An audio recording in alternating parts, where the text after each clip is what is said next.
thank Him, we seek His forgiveness. We seek refuge in Allah from the evil within ourselves and from our bad deeds. Whoever Allah guides, no one can misguide. And whoever Allah allows to go astray, no one can guide. I bear witness that there is no God worthy of worship except Allah alone, and that Muhammad, peace be upon him, is His messenger and His true servant. I advise you and myself to fear Allah and have taqwa in Allah, have taqwa of Allah in all what we do. The companion Abdullah ibn Amr ibn al-As, may Allah be pleased with him and with his father, narrated that while he was traveling with the Prophet ﷺ, the announcer of the Prophet announced to gather people for the prayer. He said, then we gathered around the Prophet ﷺ. Then the Prophet said that there was no Prophet came before me except it was his duty to guide his followers to the best of what he knew for them and to warn them against the worst of what he knew for them. And as for this ummah, the well-being of this ummah has been placed in its early generation. And the later generations will face trials and things that you don't recognize. Trials will come one after another, and everyone will make the other one looks insignificant. A trial will come, and the believer will say, this one will destroy me, then it will pass. Then another one will come, and he will say, this is it, this is it. Then he said, whoever wishes to be kept away from hellfire and enter paradise, that death comes to him while he is believing in Allah and in the day after. This hadith is reported by Imam Muslim. This is a very strong hadith that set the reality before us, that the occurrence of trials and tribulations is part of the destiny of this ummah. What we see going on around us from wars, conflicts, instability, moral struggle is not surprising. It was foretold by the Prophet ﷺ. In many ahadith, the Prophet ﷺ described the days of trials and tribulation, and he described the signs of it. He said, for example, there will be days when things will go upside down, when the liar and the deceiver will be believed and trusted, while the trustworthy and the honest will be denied and rejected. Days when the right will appear wrong and the wrong will appear right. Days when people will be so impressed with their opinions. And he even described days of major conflicts and events, conflicts between Muslims, conflicts between believers and disbelievers. He mentioned that there would be a lot of killings, a lot of bloodshed, and he warned against the emerge of the falsehood and the deceivers. But what's so important, the Prophet did not only warn us against those trials and tribulations, he also gave us guidance how to survive them. The Prophet, for example, advised us in the teaching, do not rush into them. He said in authentic hadith that in the time of trial, there will be trials. And during that time, the one who's sitting is better than the one who's standing. And the one who's standing is better than the one who's walking. And the one who's walking is better than the one who's rushing. Meaning that during the time of trials and tribulation, do not rush into every conflict. Do not engage in every single argument. Do not receive and spread every single piece of news. He even advised us to hold firmly to things that we know clearly that they are right, and stay away from any doubtful matters.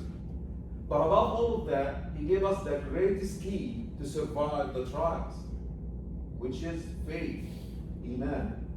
As he concluded in the Hadith when he said, whoever wishes to be kept away from the hellfire and enter paradise, let death comes to him while he's believing in Allah the day after. Meaning, whoever wishes to make it safe during the time of trials, to survive them and make it safe as he's returning to Allah, let death comes to him while he's believing in Allah the day after.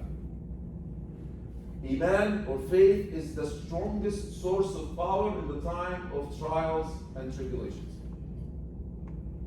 To truly believe that Allah Azza wa Jal is in control of everything. Nothing escapes His knowledge. Nothing happens in His kingdom randomly. Allah says in Surah Al-Imran, قُلِ اللَّهُمَّ مَالِكَ الْمُلْكِ تُؤْتِي الْمُلْكَ مَنْ تَشَاءُ وَتَنْزِعُ الْمُلْكَ مِمَّنْ تَشَاءُ. O Allah, the Lord of all authorities, you give authority to whom you will, and you remove it from whom you will. Any hardship, any fear, any difficulties happens with the permission of Allah. Allah says in Surah Taha, for example, مَا أَصَابَ مِن مُصِيبَةٍ إِلَّا بِإِذْنِ اللَّهِ. No calamity strikes except with the permission of Allah. And listen to this hadith when the Prophet ﷺ taught this young yet intelligent companion, Abdullah ibn Abbas, may Allah be pleased with him and with his father. He taught him words that we must not only learn, we must live. We must plant them deeply inside our hearts. And we must teach them to our children so that they can grow up knowing that Allah alone controls everything and nothing happens without His permission. The Prophet ﷺ in authentic hadith once told Abdullah ibn Abbas, and know that if the entire world had gathered to benefit you, they could not benefit you except with what Allah has already written for you. And if they gathered to harm you, they could not harm you except with what Allah has already written against you. These words are just the mindset of the believer. No matter how chaotic it gets out there, the heart of the believer must stay calm, knowing that Allah alone controls everything. And nothing happens in His kingdom without His permission. The messengers and the prophets of Allah Azza wa Jal gave a great example how to completely trust in Allah, especially in the most critical moments. Prophet Noah, for example, he stood firm before his people, challenged them while they were plotting against him. In Surah Yunus, Allah says, وَاتْلُ عَلَيْهِمْ نَبَأَ نُوحٍ إِذْ قَالَ لِقَوْمِهِ يَا قَوْمِ إِنْ كَانَ كَبُرَ عَلَيْكُمْ مَقَامِي وَتَذْكِيرِي بِآيَاتِ اللَّهِ فَعَلَى اللَّهِ تَوَكَّلْتُ فَأَجْمِعُوا أَمْرَكُمْ وَشُرَكَاءَكُمْ ثُمَّ لَا يَكُنْ أَمْرُكُمْ عَلَيْكُمْ غُمَّةً ثُمَّ قُضُوا إِلَيَّ وَلَا تُنظِرُونَ. Recite on them the story of Noah when he told his people, "O my people, if my presence and my reminder of Allah's sign are so heavy upon you, so I have put my trust in Allah. So gather your plans along with your partners and let your plans so clear with no confusion, then carry it out against me and give me no delay." This is what Prophet Noah says. And if you ask, what is it that makes Prophet Noah to stay tall before his people and give such a striking challenge? We know for sure it wasn't out of arrogance, we know that he was way overpowered, way outnumbered by the disbelievers, but it was only his faith, his Iman, his trust in Allah that made him stand tall before his people. And then we know what happened. Allah Azza wa Jal saved him and his followers in the ship and destroyed the disbeliever across the entire earth. I look at Prophet Muhammad in the battle of Hunayn, when the disbelievers gathered the best of their soldiers, targeting the Prophet ﷺ. Then in the middle of the battle, the Prophet was surrounded by the disbelievers. And the situation became so intense. Yet the Prophet ﷺ did not retreat. He stood firm and he declared, "I'm the Prophet as there is no lie. I'm the Prophet, the son of Abdul Muttalib." Basically, he was flagging himself to them, saying that if you're looking for me, here I am. This is how to stand firm in the most critical moment. And look at the companions of the Prophet ﷺ in the battle of Uhud. When they were defeated and they were wounded and exhausted, then the command came from the Prophet ﷺ to go out and fight the disbelievers again in another spot. And they responded with no hesitation. But as they sat out, the news came that the disbelievers are gathering themselves again, well prepared to destroy you. But this news, instead of causing fear, it increased them in faith. Allah Azza wa Jalla described them in Surah Al-Imran, الَّذِينَ قَالَ لَهُمُ النَّاسُ إِنَّ النَّاسَ قَدْ جَمَعُوا لَكُمْ فَاخْشَوْهُمْ فَزَادَهُمْ إِيمَانًا. Those to whom the people said, "Indeed, people have gathered themselves against you, so fear them," but that instead it increased them in faith. And I want you to reflect upon them at that moment. They just faced death early on that day. They just lost their beloved one. they are so exhausted and wounded. Then that news came, telling them that the disbelievers are very well prepared. They are ready to destroy you. So they had every single reason to step back and retreat. Yet they moved forward. And what did they say? وَقَالُوا حَسْبُنَا اللَّهُ وَنِعْمَ الْوَكِيلُ. They said, Allah is sufficient for us, and upon Him we rely. Then what happened?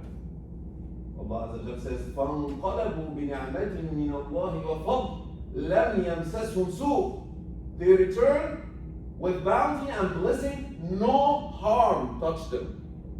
No harm touched them. And this is against any logic thinking or calculations. The disbelievers were in a very good position, and it was a very good opportunity, golden opportunity for them to destroy the believers. But that was not Allah's plan. Allah planned to save them. This is what Iman does to the heart of the believer in the most critical moments. It gives them firmness in face of fear. It gives them complete trust in Allah. That shaking news that comes and shakes some, it doesn't shake the believers. It only shakes those who leave their hearts widely open for the whispers of shaitan. Allah Azza wa Jalla says, إِنَّمَا ذَلِكُمُ الشَّيْطَانُ يُخَوِّفُ أَوْلِيَاءَهُ. It's only shaitan that frightens his allies. Brothers, we as Muslims believe that everything is written for us. Our life, our provisions, our destiny, nothing comes early or late. Allah Azza wa Jalla says, وَلِكُلِّ أُمَّةٍ أَجَلٌ إِذَا جَاءَ أَجَلُهُمْ لَا يَسْتَأْخِرُونَ سَاعَةً وَلَا يَسْتَقْدِمُونَ. Every ummah has its appointed time. When the time arrives, they can neither delay it for a moment nor they can advance it. Do not be deceived by what you see around you going on in the world. Nations rise and fall, power shifts, but the only thing remains true, Allah and Allah's promise. And Allah promised us, and He said, إِن تَنْصُرُوا اللَّهَ يَنْصُرْكُمْ وَيُثَبِّتْ أَقْدَامَكُمْ. If you support Allah, Allah will support you and make your feet firm. بارك الله لي ولكم في القرآن العظيم ونفعني وإياكم بالآيات والذكر الحكيم. أقول قولي هذا وأستغفر الله لي ولكم فاستغفروه إنه هو الغفور الرحيم.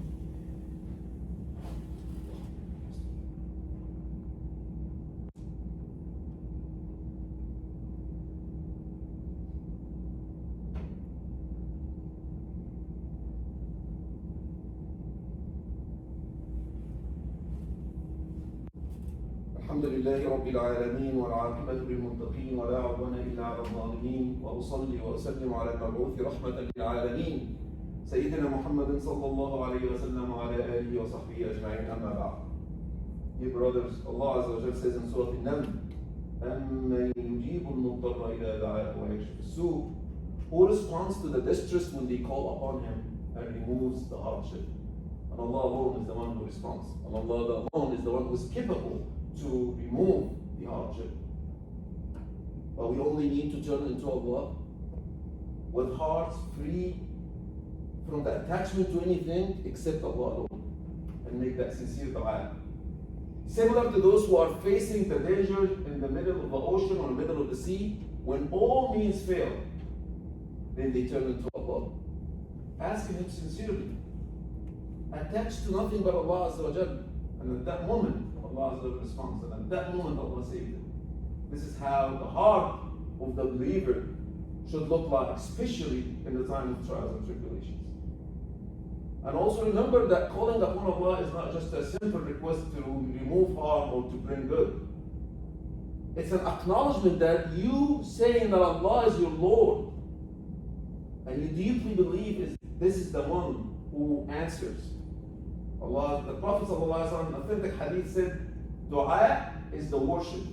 Calling upon Allah through dua, this is the essence and the foundation of the worship. Because that you acknowledge that Allah is your Lord.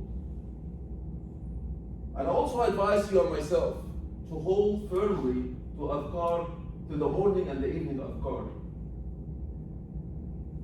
Repeating good adhkar every day and every night, if you were to follow meaning, deeply rooted in our hearts and our minds. And that will reinforce the belief that Allah Azza wa Jal alone controls everything. And upon Him alone, we should rely. We ask Allah Azza wa Jal to save us from the trials and tribulations. We ask Allah Azza wa Jal to make our hearts firm upon the religion of Islam.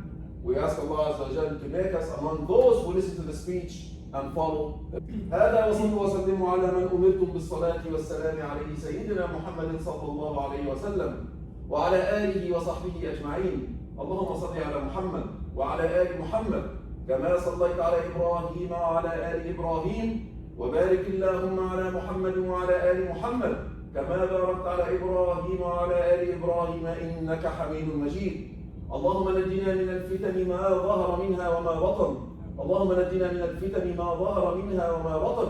اللهم اغفر للمسلمين والمسلمات والمؤمنين والمؤمنات الأحياء منهم والأموات. اللهم أبرم لهذه الأمة أمر رشد يعز فيه أهل الطاعة ويذل فيه أهل المعصية ويؤمر فيه بالمعروف وينهى فيه عن المنكر. اللهم انصر من نصر الدين واخذل من خذل الموحدين. اللهم اغفر لآبائنا وأمهاتنا وارحمهم كما ربونا صغارا. اللهم هب لنا من أزواجنا وذرياتنا قرة أعين واجعلنا للمتقين إماما. عباد الله، إن الله يأمر بالعدل والإحسان وإيتاء ذي القربى وينهى عن الفحشاء والمنكر والبغي يعظكم لعلكم تذكرون. فاذكروا الله يذكركم واشكروه على نعمه يزدكم وأقيموا الصلاة.